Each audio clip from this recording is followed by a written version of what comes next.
नमस्कार। We the soldiers की आज की श्रृंखला में आप सबका बहुत बहुत स्वागत है।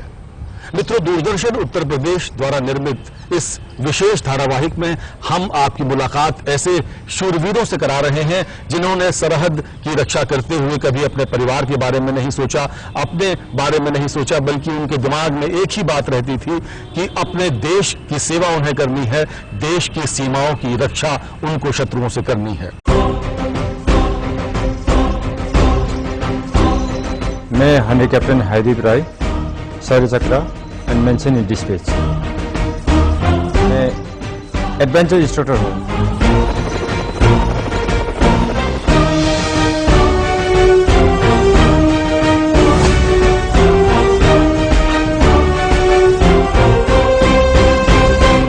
तो इस कड़ी में आज हम आपकी मुलाकात करा रहे हैं भारतीय सेना के सेवानिवृत्त ऑनरेरी कैप्टन हाईदीप राय से। हाईदीप राय साहब, आपका बहुत बहुत स्वागत है दूरदर्शन में। धन्यवाद सर। अपने बारे में कुछ बताइए हमें कि आप कहाँ के रहने वाले हैं और सेना में कैसे आए। मैं ईस्टर्न नेपाल का हूँ और मैं भारतीय सेना में जो गोरखा राइफल में सर्विस करके अभी रिटायरमेंट ले चुका हूँ। तो आप गोरखा राइफल्स में था। हाँ जी। गोरखा राइफल्स के बारे में कुछ बताएंगे हमारे दर्शकों को।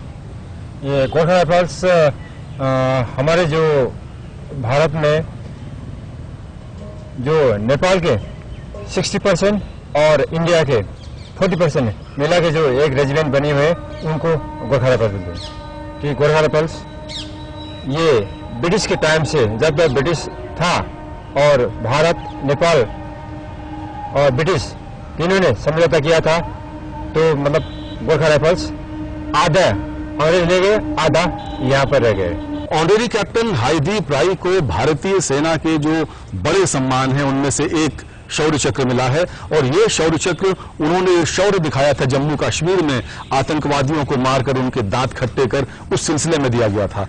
तो मैं चाहूंगा कि हाईदीप राय खुद अपनी कहानी सुनाएं या आखिर क्या ऐसा जम्मू कश्मीर में हुआ था, वो घटना क्या थी, वो रात या सुबह जब भी वो घटना हुई थी, कैसी घटना थी, उन्हें कैसा लगा था उस समय, पूरी घटना बताइए।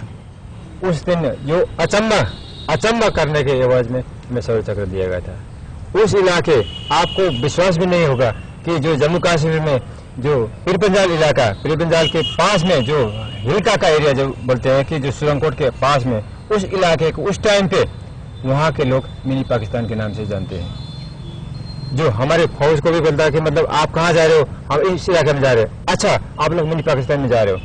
मतलब उस इलाके में उग्रवादी का बहुत ही ज्यादा चाप था और थोड़ा जो फौज के ऊपर ज्यादा हावी भी थे। तो वहां पर विशेष करके आरआर, मैं माफी चाहूंगा नाम लेने के लिए, आरआर का उस इलाका था जो आरआर के ऊपर थोड़ा वो हावी हुए थे।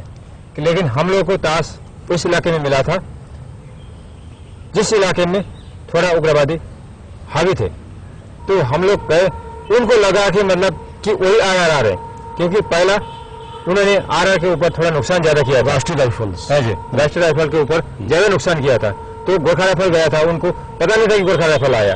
तो वहां का उग्रवादी ने उस इलाके में जो गांव वाले से बोला था कि मतलब ये इलाका खाली करो, हम फौज से लड़ाई करेंगे, लड़ेंगे। तो हिम्मत देखिए, उग्रवादियों ने गांव खाली करके सैनिकों से लड़ने के लिए वो तैयार हो गए थे। तो कुछ एक जो लोग गांव खाली करने से मना किया था, उनको पिटाई करके, जो पिट करके भी नहीं गए, उनको गोली का डर दिखाकर किसी को मार भी दिया था और इस तरह से खाली किया था। हम लोग जो वहां गए, उसके बाद में उस इलाके को हमने घेरा में लिया और सर्च ऑपरेशन जब किया तो उनके साथ इनकाउंटर हो गया। इनकाउंटर में हम लोगों ने उनको वार्निंग दिया कि आप सरेंडर करो, लेकिन उन्होंने सरेंडर करने से मना कर दिया। बिल्कुल हमारे ऊपर उन्होंने भारी मात्रा में गोलीबारी शुरू की। तब हमने उसके ऊपर कार्रवाई की और उसमें 5 अफगानी मारे गए थे। अच्छा, ये जो घटना हुई दर्शकों, ये जम्मू कश्मीर में हुई थी। जम्मू कश्मीर में आज भी हम लगभग रोज ऐसा कोई दिन गुजरता नहीं जब खबरें हम पढ़ते न हो जम्मू कश्मीर में आतंकवादियों की, पाकिस्तान परस्तों की। बहरहाल भारतीय सेना के जाबाज वहां पर स्थिति को नियंत्रण में रखे हुए हैं और हम देशवासी आशा करते हैं कि हमारे जो ऑनरेरी कैप्टन हाईदीप राई है, इन जैसे जाबाजों के हाथों में जम्मू कश्मीर सुरक्षित था, सुरक्षित है और सुरक्षित रहेगा। तो उस दिन जब आपका एनकाउंटर हुआ उसके बारे में थोड़ा हमें बताइए, क्या हुआ था? उस दिन जो इनकाउंटर में क्या हुआ था कि जब हमने इलाके को घेराबंदी किया, घेराबंदी करने के बाद में जब मेरा अधिकारी एक तरफ साइड लिए हुए थे और मैं दूसरी तरफ गया था, तो वहां पर लगातार फायरिंग हो रहा था, मतलब किसी को दिखाई नहीं देता था। मैंने एक बंदे को, अपने बंदे को लेके गया और उसको सपोर्ट फायर देने के लिए बोला, और मैंने देखा, छुप के देखा तो एक उग्रवादी बाहर से, बिल्कुल बाहर बैठ के वो फायर कर रहा था, लगातार हमारे फौज के ऊपर फायर कर रहा था। नसीब अच्छा था मेरे पार्टियों का कि मतलब जो भी ऊपर से गए थे तो उनके ऊपर उसका नजर नहीं लगा था, लेकिन मेरा नजर उसके ऊपर पड़ गया। तो मैंने उसके ऊपर एम किया, मैंने जैसे फायरिंग कर रहा था लेकिन उसका नजर ही मेरे ऊपर पड़ गया, तो उसने मेरे को भी शूट किया और मैंने भी उसको शूट किया। दोनों का फायरिंग एक साथ हुआ। उसका जो गोली था मेरे सर पे लगा, जो मेरे पटके में लगा, बाल में बच गया, लेकिन मेरा शूट जो गया उसी सरप्राइज शॉट में, जो हम लोग बोलते कि सेना में सिखाते हैं तो फायर करना है तो सरप्राइज शॉट करना है, तो सरप्राइज शॉट मेरा निकला तो उसका छाती पे लगा तो वो ढेर हो गया। उसके बाद में जो 4 मिलिटेंट थे हमने घेराबंदी करके उनको मार गिराया था। ये जो घटना आपने बताई, ये घटना सन 2000 की थी। मुझे ये भी जानकारी मिली है कि उसके 8 साल के बाद फिर आप जम्मू कश्मीर में थे और फिर कोई घटना घटी थी। वो घटना क्या थी, बताइए हमारे दर्शकों को। ये 26 सितंबर 2008 की घटना है। हम जम्मू कश्मीर में उससे थोड़ा पीछे जो रजौरी सेक्टर बोलते हैं, उस इलाके में हम पोस्टेड थे। तो हमारे सीओ साहब को खबर मिला, मतलब जो गांव बुरा है उसने खबर दिया कि मतलब 2 मिलिटेंट आपके इलाके में घुसे हुए हैं। तो बाकी लोगों ने तो भरोसा नहीं किया, जो हमारे बड़े अधिकारी हैं उन्होंने भी भरोसा नहीं किया, लेकिन सीओ साहब ने स्पेशली मेरे को बोला के बताया कि साहब ये खबर है कि मतलब 2 से 3 मिलिटेंट हो सकता है हमारे इलाके में आया हुआ है, जो हमारे मोर्चों का मुआयना करने के लिए आया हुआ है। इसके बारे में थोड़ा सा तफसील से मुझे बताइए। मैंने बोला कि साहब ये जो खबर है सच्ची हो सकता है, क्योंकि जो खबर दी है, जो गांव वाले खबर दी है वो हो सकता है कंफर्म हो, लेकिन बाकी भरोसा नहीं कर रहे। लेकिन हम इसमें क्या रिस्क नहीं ले सकते, हम भरोसा करते हैं और हमें ऑर्डर दिए, हम अपने टोली को लगाएंगे। तो शिव साहब ने बोला कि ठीक है आप एम्बुश लगाइए। तो हमने एम्बुश लगाया, 3 दिन तक लगाया हमने कंटिन्यू एम्बुश। मैंने और प्लाटून कमांडर और प्लाटून पैसे से बात की कि हम जवानों को एकदम एक्टिव रखेंगे साहब, ताकि मतलब जो आया हुआ है बंदा वापस न जाए। तो 3 दिन बैठे, तीसरा दिन गुजर गया तो मेरा अधिकारी और मेरे रेशियो भी, जैसे साहब भी अलग अलग जगह, अच्छी जगह जहां पर मतलब मिलिटेंट हो सकता है, वो इलाका में अपना पार्टी को लेके चले गए। मेरे को बोला कि मतलब आप वो इलाके में रहिएगा। दोनों अफसर साहब और जज साहब ने एक इलाका छोड़ दिया मेरे को कि उस इलाके में, क्योंकि हम 3 दिन से वहां बैठे थे। मेरे को भरोसा था कि मतलब मिलिटेंट पक्का है, लेकिन आएगा कहां से कोई पता नहीं था। एक्चुअली वो मिलिटेंट हमारे इलाके में घुस चुका था। हमारे इलाके का, हमारे पोस्टों का जो नक्शा लेकर जाने के लिए वो तैयार कर रहे थे। तो जैसे चौथा दिन सुबह उजाला होने का टाइम था, उस टाइम पे 3 मिलिटेंट एकदम सुबह जैसा कि मतलब हम लोग बोलते मिरमिरे उसको, कि थोड़ा सा दिखाई देता, थोड़ा सा मतलब पहचान भी सकते हैं, पहचान भी नहीं सकते। उस टाइम पे 3 मिलिटेंट चलने की आवाज आई। मैंने अपना बंदा को अलर्ट किया और देखा, मेरे को डाउट हुआ कि मेरा बंदा है या हो सकता है मेरा अधिकारी आया हो। बिल्कुल उसी तरह था, लेकिन बाद में पता चला उनके हाथ में डंडे था। जो जम्मू कश्मीर का मिलिटेंट है उनको पहचान है सबसे पहला कि एक डंडे लेके चलते हैं, ताकि अंधेरे में भी वो अपना रास्ता ढूंढ सके। तो डंडे लेके चलता हुआ देखा मैंने, तब मेरे को भरोसा हो गया कि ये मिलिटेंट है। जैसे मैंने लगाया कि मतलब कौन है आप लोग। पहले तो वो लोग चुपचाप चलते रहे, फिर दोबारा बताओ कौन है, जैसा बोला उन्होंने फायर कर दिया। फायर कर दिया तो मैंने तीनों मिलिटेंट को वहीं पर अकेले तीनों मिलिटेंट को ढेर कर दिया। तो ऐसे नाजुक मौके पर हाईदीप राय ने 2 आतंकवादियों को मौके पर ही ढेर कर दिया, लेकिन दूसरा कहीं छुप गया था। कहां छुपा था दूसरा? जो नाले में, जो पहाड़ी नाला था, वो नाले में एक जो पत्थर का नीचे एक कैब जैसा बना था, जो कैब में बना था कि ऊपर से देखने से तो पता नहीं चल रहा था, कि मेरे को पता था कि मतलब मिलिटेंट गया उसी रास्ते में, जो जहां से नहीं गया वहां तक तो मैंने देखा था, लेकिन जाते हुए थोड़ा अंधेरा होने के कारण से मैंने क्लियर नहीं देख पाया कि मतलब कहाँ गया। इतना पता है कि लेकिन आगे नहीं गया। तो मेरा जो है प्लाटून जैसे उसको मैं इन्फो किया कि नीचे से आप ब्लॉक कर दो सब, क्योंकि मिलिटेंट यहाँ छुपा हुआ है, यही इलाके में छुपा हुआ है, ताकि निकल ना पाए। उसी नीचे से ब्लॉक भी कर दिया। तब उसके बाद जब मेरा प्लाटून कमांडर अफसर साहब आया, अफसर साहब को मैं बताया कि साहब ऐसे मिलिटेंट यहाँ छुपा हुआ है, ये 2 मार दिया, 2 गिरा दिया। उसने बोला कि साहब आपने झूठ बोला होगा, आप दिखाओ कहाँ है। मैंने देखा था जब ये यहाँ है। बोला कि वो पक्का उग्रवादी, आप देखो हथियार भी साथ में है। तो दोनों हथियार देखने के बाद वो अचंभा रह गया, बोला कि वाकई सही है, लेकिन और मिलिटेंट तो नहीं। मैं बोला कि एक मिलिटेंट है, लेकिन कहाँ छुपा मेरे को पता नहीं है इसी अंदर में, जो करीब 50 मीटर का अंदर है, जो हम ऊपर से ऑब्जर्व कर रहे थे उसमें, लेकिन वो 50 मीटर का अंदर ही वो छुप गया था। उसके बाद में बात हुई जब प्लाटून कमांडर आया, फिर दूसरा कंपनी कमांडर आया, साहब आए। उसके बाद में बात हुई कि मतलब उसका अंदर सर्च करते हैं। मैं और मेरा प्लाटून कमांडर गए।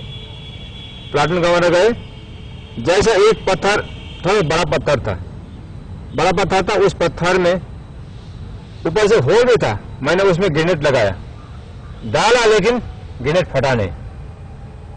फिर मैं आगे जाने लग गया। मेरा प्लाटून साहब जैसे आगे गया और मैं ऊपर से जंप किया, तो धड़ाधड़ नीचे से फायर हो गया। मतलब जो पत्थर है, पत्थर के नीचे से फायर हो गया, मेरा टांग से नीचे गोली निकल गया। तो उसी टाइम पे मैंने फिर दूसरा ग्रेनेड उसके ऊपर डाल दी, तो वहां पर ब्लास्ट होके खत्म हो गया। बाद में पता चला कि जो उनका जो डॉक्यूमेंट हमने देखा, तो हमारे इलाके का जो पोस्ट का नक्शे बनाकर वो ले जाने के लिए तैयार थे।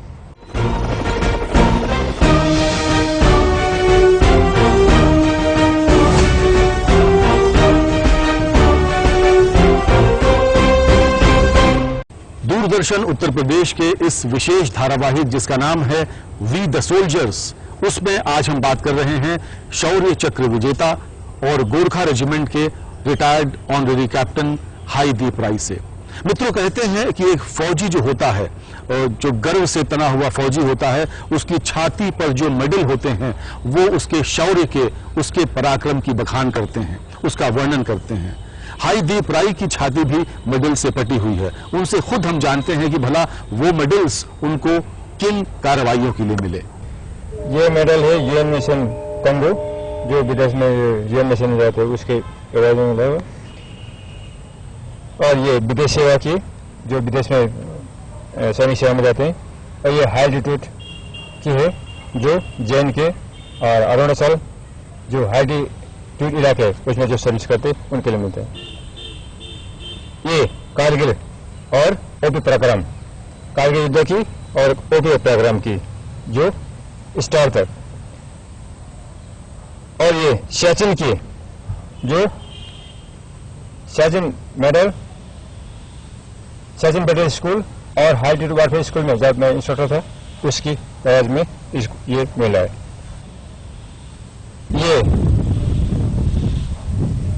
बेसिकली नागालैंड और JNK में ओपी पराक्रम, जो श्रीलंका के लिए ये मिलते हैं। और ये ओपी ऑर्किड, जो नागालैंड और मणिपुर क्षेत्र में जो ऑपरेशन करते उसके एवज मिलता है। ये जो मेरी शौर्य चक्र है। लगभग 30 साल तक हाईदीप राय ने भारतीय सेना की सेवा की और वो भारत के मुख्तलिफ हिस्सों में, जैसे सियाचिन से लेकर जम्मू कश्मीर से लेकर और नीचे इधर नॉर्थ ईस्ट तक, ये बहुत जगह पोस्टेड रहे, बाहर पोस्टेड रहे। इस 30 साल के वक्फे में ऐसा अक्सर हुआ होगा जब ये घर से दूर रहे होंगे और अकेले तन्हा रहे होंगे। उस वक्त मन में क्या ख्याल आता था कि नेपाल के पहाड़ की वादियों में इस समय बच्चे और बीवी क्या कर रही होगी और मैं यहाँ इतनी दूर हूँ, तो मन में क्या ख्याल आते थे आपके? मन में क्या ख्याल आना, क्योंकि हम ज़्यादातर बिजी रहे, ज़्यादातर एडवेंचर में और फेलियर में रहे कि उसी को जो प्लान करते रहे, कल क्या करना है, कल क्या करना है, कल ये करना है, वो करना है। तो परिवार के इतना ख्याल ही नहीं कि हमें पता ही नहीं चला कि 30 साल कब गुजर गया। जब रिटायरमेंट का टाइम हो गया तब पता चला कि हमारे तो 30 साल गुजर भी गया।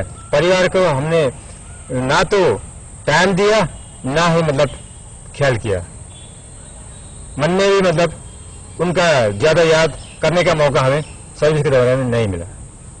तो माँ के नाम पर भारत माँ ही याद आती थी? भारत माँ ही याद आते थे, क्योंकि ऑपरेशन में जाना है, उस इलाके में मिलिटेंट है, इस इलाके में मिलिटेंट है, मिलिटेंट से कैसे निपटना है। उत्तर पूर्व में जाओ, वहाँ भी मिलिटेंट से निपटना है। नॉर्थ में जो JNK में जाओ, वहाँ भी मिलिटेंट से निपटना है। क्योंकि सबसे पहले तो आपने जान की पड़ी है, परिवार की किसकी पड़ी हुई है। परिवार तो पीछे वो कम से कम शांत इलाके में तो है, दुख सुख अपना खुद निकाल लेंगे। अच्छा, आपने जम्मू कश्मीर की इंसर्जेंसी की बात भी की और नॉर्थ ईस्ट की इंसर्जेंसी की बात भी, दोनों जगह आतंकवादी हैं। दोनों में बुनियादी फर्क क्या है? वहां से निपटने में फौज को बुनियादी फर्क जो महसूस होता हो वो क्या है? बुनियादी फर्क ये है कि नॉर्थ ईस्ट का जो है, वहाँ का जो टेरेन अलग है, JNK में टेरेन अलग है। और JNK में अक्सर हम लोग दूर से भाप लेते, मतलब जैसे कि मिलिटेंट दिखाई नहीं दिया, मिलिटेंट इस इलाके में है, जो अनुभवी फौजी हो तो उसको पता लग जाएगा इस इलाके में पक्का मिलिटेंट है, चाहे जंगल में हो चाहे गांव में हो। नॉर्थ ईस्ट के टेरेन अलग होने के कारण से वहाँ भापना थोड़ा मुश्किल है। क्योंकि अभी ये आप सब पब्लिक देख रहे हैं, जो हमारी फौज के सीक्रेट बात है कि अगर मैं बता दूंगा तो उनको भी पता लग जाएगा, इसलिए इस विषय में मैं बता नहीं सकता। लेकिन हम लोग जानते हैं मतलब मिलिटेंट कहाँ रह सकता है, किस इलाके में रह सकता है, और किन किन हालात में हम मिलिटेंट से हमारी मुठभेड़ हो सकता है, ये हम पहले बता सकते हैं उस इलाके में जाके। इतना हमें एक्सपीरियंस है, जो एक्सपीरियंस हमारे फौज के पास भी है। लेकिन नॉर्थ ईस्ट में ये एक्सपीरियंस थोड़ा सा हम लोग को कम है।